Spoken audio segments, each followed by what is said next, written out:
আজকে অনেক বেশি রোদ, সকাল থেকে অনেক বৃষ্টি হইতেছিল বুঝছো, এখন আবার অনেক রোদ। আজকে আমার হচ্ছে ইংলিশ এক্সাম, আর আমি যে কি করব আমি নিজেও জানি না। কে এমন মানুষ আছে যারা একদম ভালো করে রেডিও হয়ে যায় আর হচ্ছে ওরা এক্সামও ভালো দেয়। আমি একদম 100% শিওর আমার চেহারার অবস্থা দেখে আপনারা বুঝেই গেছেন যে আমার এক্সাম চলতেছে। আর আজকে আমার হচ্ছে ইংলিশ এক্সাম। আমি কিচ্ছু পড়ি নাই, লিটারেলি কিচ্ছু পড়ি নাই। আমি খালি চোখ বুলাইছি, আমি আমার রিপোর্ট রাইটিংগুলোও চোখ বুলাইছি, আর আমি কিচ্ছু জানি না। তো আমি হচ্ছে এই দুটো সানস্ক্রিন একদম মিক্স অ্যান্ড ম্যাচ করে লাগাই ফেলবো, আমি জানি না কি করব। তো আমি হচ্ছে এসেন্সেরটা দিব ফার্স্টে, পরে হচ্ছে এইটা দিব। না না না, ইংলিশ এক্সামে আগে কার কনফিডেন্স থাকে? যাদের কনফিডেন্স থাকে আলাগই লেভেলের থাকে, আর যাদের থাকে না আমার মতো তাদের থাকেই না। তারপরে আমি একমাত্র মানুষ বেশি কালো হই।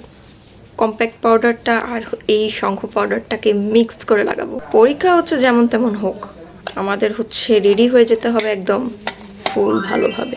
পাউডারটা হচ্ছে একটা ব্রনের জন্য পাউডার দিছে, মানে আমার দাদি দিছে। তো এই পাউডারটা তাহলে বুঝো কত আগে থেকে। তবে এই পাউডারটা অনেক ভালো। হচ্ছে এই দুটো লিপস্টিক লাগাবো আর এই গ্লসটা লাগাবো, আর হচ্ছে এই ঘড়িটা পরবো, পরে চলে যাব, কারণ আমাদেরকে আজকেও রাস্তায় পড়তে হবে। রাস্তায় না পড়া ছাড়া আমাদের কিছু হবেই না। কি একটা অবস্থা। আজকে আমরা হচ্ছে কোনো ক্লাস দিব।